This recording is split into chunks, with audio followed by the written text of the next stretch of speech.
Welcome to MedHeads, the weekly show that brings a biopsychosocial focus to issues of the day, along with special guests who will showcase their expertise and enthusiasm about their field of practice. Your host, Dr. Fergal Armstrong. Hi, my name's Dr. Fergal Armstrong and welcome to this episode of MedHeads. Today we have a very special guest, Marty Kendall. He is a data biologist and his key field of interest is the optimization of nutrition. Marty, hello, how are you? Hey Fergal, great to be with you and looking forward to a fun chat. Yeah, it's great to see you. So Marty, I've described you as a data biologist who's interested in optimizing nutrition. What exactly do you do?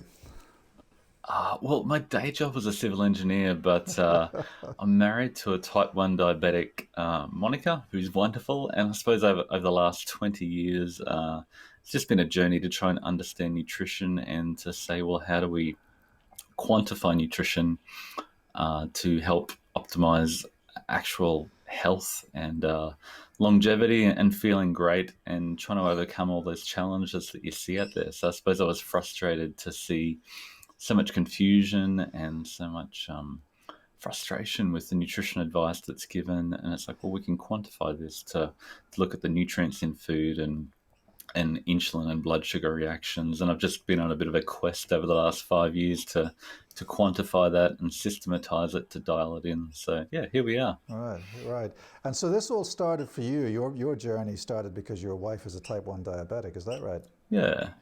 And I suppose personal, just battling obesity and diabetes and family history. And I saw that coming down the pike for me. And I thought this is something we can quantify with numbers. And that's how I think about things. So it seems not everybody wants to put everything into a spreadsheet and analyze it. So I've tried to do that and tried to communicate that in the simplest, easiest way for people to understand. So we should emphasize that the advice that you give, the data that you have is aimed at helping people achieve normal weight. It's not just for people with type 1 diabetes. This what we're going to talk about is relevant to everyone in terms of optimizing nutrition and weight and body mass index. Yeah. Correct. So what was the first lesson that you learned on your journey? Before we get to the detail of what we're going to talk, tell me your journey, the first lesson that you've got, and then we'll move on to what your understanding is now. Yeah, I suppose I initially dug into the insulin index and the food insulin index and realized that we could dial in insulin levels. But then I realized that the foods with the lowest insulin response are these really high-fat foods that really lead to low satiety and low nutrient density. So I thought, hey, we need to bring those things together, the concept of nutrient density and insulin load, and then later satiety to help systematize nutrition for different goals. So yeah, it was a bit of a journey in finding that just avoiding insulin in the short term doesn't necessarily lead to optimum health and nutrition, and there's a lot of other people with different goals. There's people who need to lose weight, stabilize their blood sugars. Some people are really active and need a lower satiety diet to help them fuel up and be active or grow. And so yeah, just been trying to systematize for those different goals. All right. So what you've done is you've collected a bucket load of data, and from this data you have derived a number of key principles that allow you to provide advice to people depending on their goal. And this advice is around nutrition, nutritional density, glycemic index, insulin resistance, hyperinsulinemia, and also the management of type 1 diabetes. So is that an appropriate summary of what you do? Yeah. I have a blog optimizing nutrition and a few tools that we're developing to try and get it out on a wider scale. Right. So for people you have a website that people can log on to, isn't that right? Yep. Yeah. What is that website? optimizingnutrition.com. Optimizingnutrition.com. We've also got nutrientoptimizer.com, which is the tool that helps people identify what nutrients they need based on their current food intake to align with their goal. Okay, so satiety. I think Yep. Listening to what you say and reading the information that you've given us previously, for me, it's all about satiety rather than worrying about glycemic index. Is that correct? I think that's probably the fundamental thing that everybody needs more of. And how do we, like, I'm fascinated by the reptilian instinct that drives us to eat. And as much as we fight it with our conscious brain, our subconscious, our instinct to get nutrients, to get energy, always wins out in the long run. So I suppose I've tried to reverse engineer that to say, well, what does your appetite want? It wants energy and it wants nutrients. And, nobody's looking at which nutrients are you not getting enough of now and which foods provide that. So that's sort of the logical conclusion that we've tried to systematize to help people achieve that goal. So what you're saying is that unless you're eating the right kind of foods, you're never going to optimize your satiety. So the next question, I suppose, is, well, I suppose it's not really a question, but chocolate bars and cake and crisps, Yep. And milkshakes and hamburgers, Yep. they're not providing you with satiety, are they? No. And if you're told to eat less and move more when you're still eating those foods, you're sending signals to your body. From a evolutionary context, you can look at it in terms of these are the foods of autumn that help you provide for winter. And there's very few foods in nature that have that combination of fat and carbs together, other than breast milk and nuts and acorns and these sorts of things that help animals prepare for the coming winter. So it sounds a bit woo-woo, but if you look at the modern junk food, it's just this processed mush of refined carbs and refined fat, particularly vegetable oils and sugars and high fructose corn syrup. And you can't find any modern processed junk food that you think of as a comfort food that's not that formula. Yeah. It also has really low nutrient density, low satiety, and it's full of colors and flavors. You're thinking it's got nutrient, doesn't. So flavors that just override your natural appetite signals, really well adapted to identify what you need from food. So it's no wonder that we're so dysregulated and our appetite is so confused when we've got this environment that is so unnatural. So it's been interesting to take that journey of saying, well, here's the philosophical evolutionary reptilian instinct and that neurobiology of appetite, and try to align that with all the data we've analyzed. So we've analyzed 500,000 days of data from MyFitnessPal, and we've got another 60,000 days of data from our optimizers using Chronometer, which gives us all the micronutrient data, which has been fascinating to say, well, how much of each of those micronutrients aligns with optimal levels of health and satiety. So what point do you get a downregulation of appetite to the point that you're no longer chasing that food? So if you don't have enough potassium in food, your body's going to seek out more foods that contain potassium to get that nutrient. And protein leverage hypothesis has been really well proved, but we just seem to see the same relationship with all the other micronutrients. So it just seems critical to dial in those all the micronutrients that you can quantify, basically, to make sure you're getting enough of the ones that all of them, so we can focus on the harder to find nutrients in your current diet and dial in the foods and meals that suit that best. So you were breaking out a little bit there because of a poor internet connection. Sorry. So I just need to summarize this. So what you're saying is that a hamburger and French fries and a milkshake, that represents a lethal combination of refined carbs and refined fats with low nutrient density for all of the other essential nutrients that we need. As a result of which, those foods, whilst they are pleasurable, they do not actually produce satiety. And therefore, because they lack satiety, we eat more of it. So we're eating more and more junk food to try and chase satiety, when what we should be doing is eating a different set of foods that contains a richer combination of micronutrients, which will then give us at an earlier stage in our eating journey a higher degree of satiety, which will then allow us to optimize nutrition to then lose weight and become more healthy. Is that what you're saying? Have I heard that right? Oh, that sounds fantastic. I like it. Right. So this was news to me, right?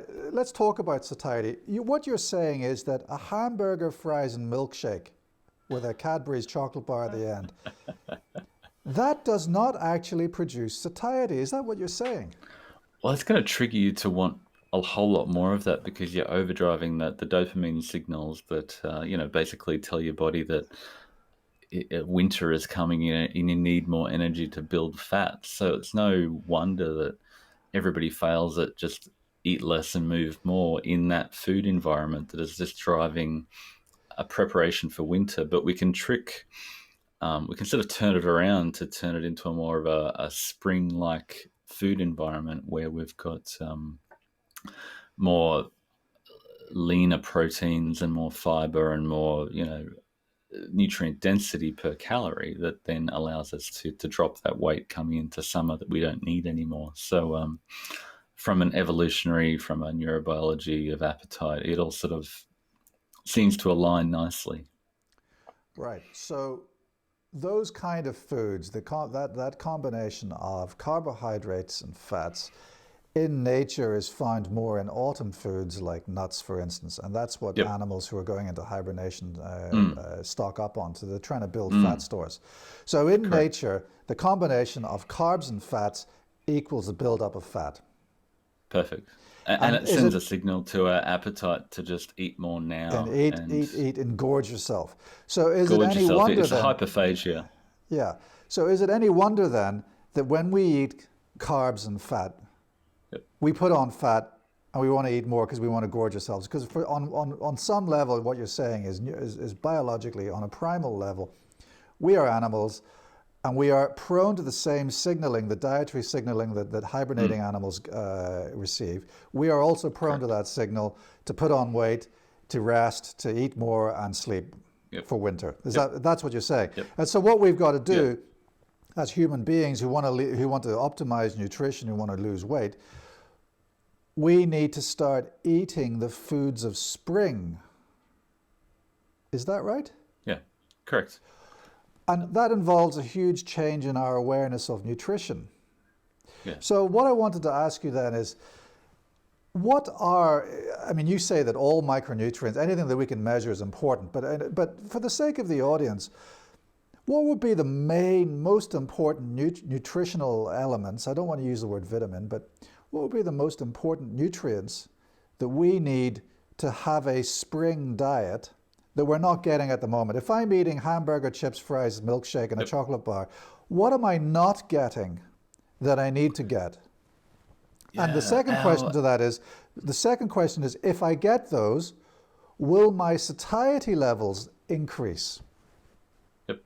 I suppose number one factor is the percentage protein in your diet. So it's not a matter of eating more protein, but it's a matter of eating a higher percentage of protein. And there's work by Simpson and Rabenheimer at the University of Sydney who've done this massive amount of work into the protein leverage hypothesis. And they've just shown I'm reading their book at the moment called Eat Like Animals. And it just goes through how they've proved in insects and gorillas and this whole massive amount of different animals that everybody eats enough food to get the protein they need. And if their food is a lower percentage of protein, they have to eat more calories to get that. So number one is the percentage of protein. And if you look at our diet over the last 50 years, as we've basically injected fossil fuel fertilizers into our farming system, the amount of refined oil and refined carbohydrates that have come out of that, it's just basically this, you take the methane, put it into the fertilizer and into the ground, and it comes out into soy and corn and whatever that we just combine in these amazing scientific experiments of refined modern food that just overstimulate our appetite. So number one is protein, and those modern processed foods have a very low percentage protein, Right. and a whole lot of refined carbs and fat. So number one is the percentage of protein, not more protein, but a higher percentage of protein, and you achieve that by dialing back the carbohydrates and fat together. But in a similar way, we see the same thing with all the other vitamins and minerals and essential fatty acids, that we need enough potassium, enough magnesium, enough omega-3 to satisfy our appetite, because we need those for our essential bodily functions. And if we can get more of those per calorie, we thrive, and our appetite is satisfied, and our reptilian instinct settles down, and we stop chasing food. So if I could reflect that back to you, we need more protein, more potassium, more magnesium, and more omega-3 per calorie consumed. Per calorie. Right. So that's the fundamental thing, is nutrient density is per calorie. Right. So here's a question for you. You first said to me, when I asked you what are the important food elements, you first said protein. Yep. Why is your method different from the Atkins diet? Well, there's a lot of similarities. I suppose we've just quantified it to actually refine target. So the Atkins diet, or low carb, or keto, it's just,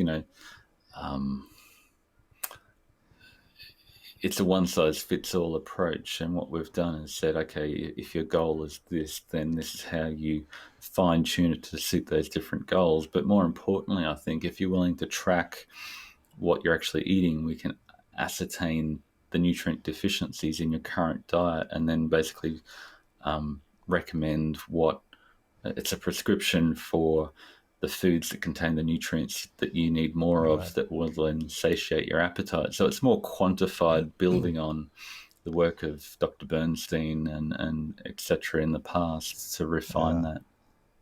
So basically what you're saying then is it's more refined because it deals with other essential nutrients other than just protein. Atkins and the protein-rich diets, they're basically a big sledgehammer that says, here's more steak. Whereas what you're saying is, it's not just steak. You need potassium, magnesium, and omega-3 et al. Yeah. Is that right?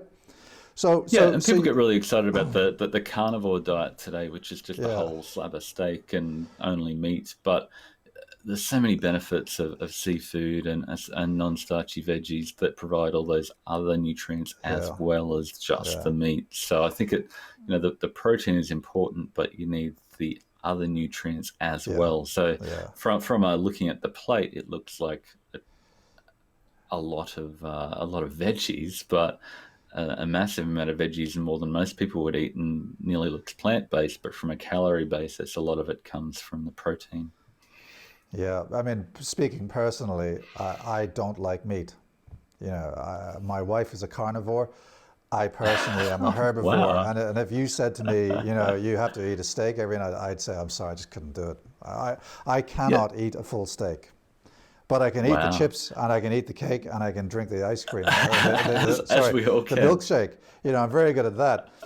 So, okay, so I suppose on that though, what we've done with all the recipe books that we've developed is actually said, here's a plant-based diet. Let's see how we can optimize a plant-based diet or a vegetarian diet. So with the process, we can dial it in within any dietary preference or religion. I mean, nutrition is really so much belief-based these days. So, we've dialed it in for all those different approaches with 22 different books.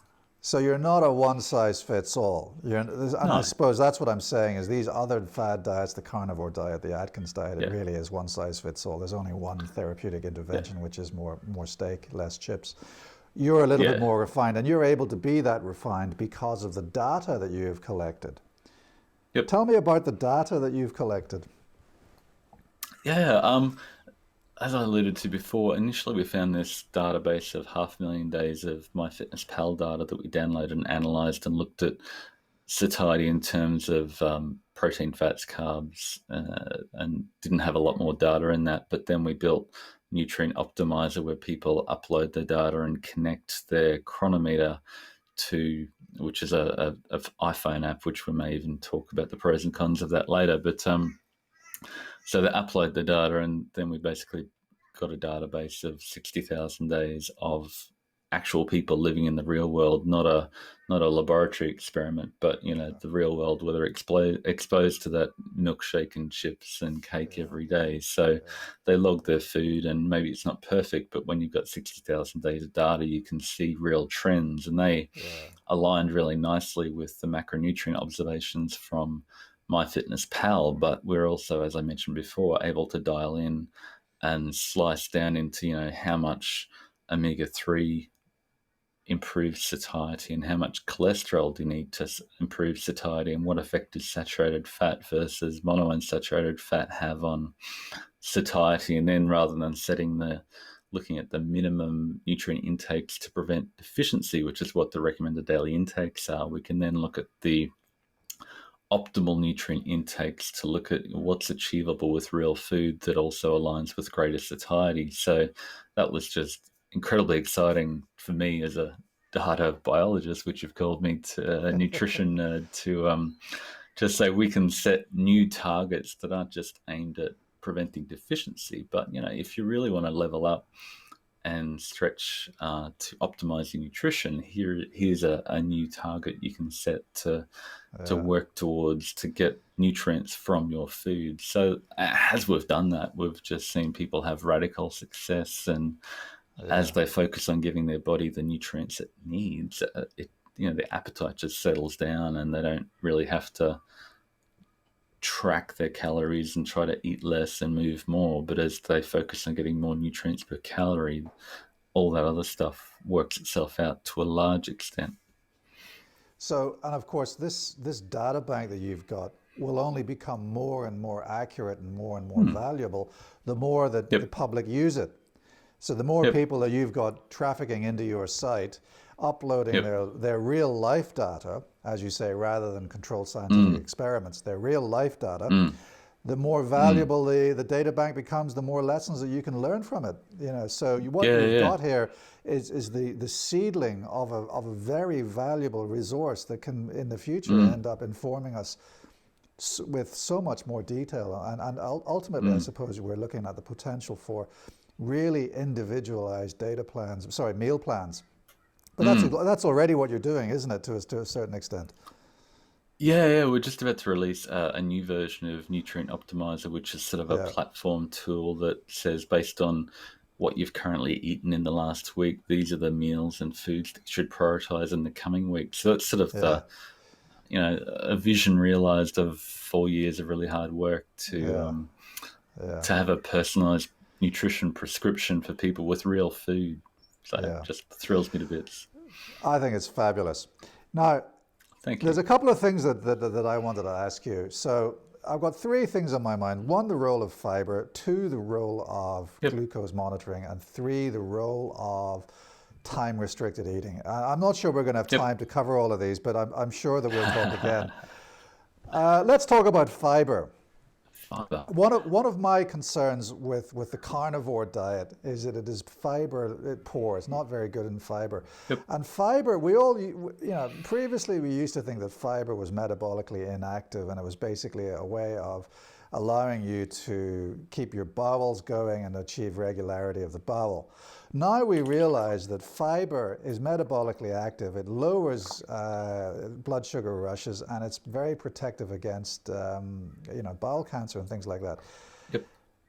So a lack of fiber in the Western diet, I think, is part of the responsibility for all of the dietary and nutritional related problems that we are experiencing. Where does fiber come into your system? Fiber is definitely beneficial, but we don't actually target it as a quantitative goal. But once you're getting food that contains particularly the minerals, you're getting heaps of fiber. So if you've got a nutrient dense diet, you'll get heaps of fiber. But for those carnivores, they still seem to do okay, but I suppose what we see at the same time is you get to a point where you become, Nassim Taleb talks about being anti-fragile, and if you have such a mono diet that you're microbial diversity reduces to the point really diminishes. A lot of the people that go on a carnivore diet are doing so because they've got autoimmune issues or some sort of gut issue, and just so many of them become quite fragile that if they have a whiff of flour or a potato, all hell breaks loose, and they're in a lot of trouble. So I think having a diverse, rich diet that contains all the micronutrients is going to do you really well. And that's probably where maybe for some people a carnivore diet can be an interesting elimination diet to take out all those fibrous things that do give a lot of people a lot of trouble. But I think an optimal diet tends to contain a wide variety of, meat, seafood, and vegetables. So yeah, fiber definitely has a positive role in satiety, and it sort of bulks out the diet and has a lower energy density, but not as much as protein is what we see in the data. So it's hard to get 20% fiber in your diet to the point that you can actually leverage the satiety effect of fiber versus protein, where if you increase the percentage of protein in your diet, you get a much greater leverage effect from that. So definitely positive, but protein is more powerful. Right. So protein is king, but if you're doing your method, you'll get the fiber anyway. Is that what you're saying? Yeah, correct. Right. That's the essence of it. Right. So let's talk then about the role of time-restricted eating. What do you think about that? I think it's fascinating. I suppose I've tried a lot of things in the past 5 years in my little nutritional adventure, and but I think a lot of people struggle with the whole concept of fasting, and fasting's great and I feel great, but there's so many people that lose a bit of weight and then gain it back as they finish the fast and just go back and eat whatever, and they feel entitled to eat a whole lot more again, and they tend to, because they can't refeed on a high protein, they can't get enough protein and nutrients when they refeed, so their overall nutritional quality goes down, which leads them back into that binge restrict cycle that we talked about before, that exacerbates because you've got this massive hunger combined with a nutrient poor diet when you refeed. So really what you're saying then is that refeeding, or rather the breaking of the fast, not necessarily the meal called breakfast, but the breaking of the fast is as important as the fast itself. And Definitely. If you don't get that right, then you've basically wasted all the effort you put into fasting. Is that what I'm hearing? And potentially made it worse, I think. And potentially made it worse. So how do you break a fast? What should you be eating? I suppose there's a difference between a long-term therapeutic fast that you might have like a 3+ days of not eating, where you get this massive autophagy effect of, purging things and improving things at a fundamental cellular level and improve your mitochondrial function, etc. But I think a lot of those things can be leveraged and attained by just having shorter-term fasts, and this is the concept of data-driven fasting using blood sugars that I think you wanted to get onto. That's been my little baby lately. You started it. Let's talk about blood sugars. I'm fascinated by this idea. I'm absolutely fascinated by this. Tell me more. Yeah. So it's the concept of, as we talked about earlier, you get into this binge restrict cycle, and people need enough restriction, but not too much restriction. And a lot of people lose their mind tracking. Like we really like tracking food with chronometer to identify the micronutrients you're not getting enough of, and sort of dial in your macronutrients and micronutrients a bit. But if you're looking at overall long-term energy restriction, outsourcing your appetite to an iPhone app is destined to fail, because some days you're trying to hit 1,800 calories and you haven't exercised much and you're probably overeating, but other days you're undereating because you did a massive amount of exercise and you just really need the food, but you're trying to restrict. So all of a sudden you've dysregulated, you've disconnected your appetite from your actual bodily needs. So came across this idea a while ago.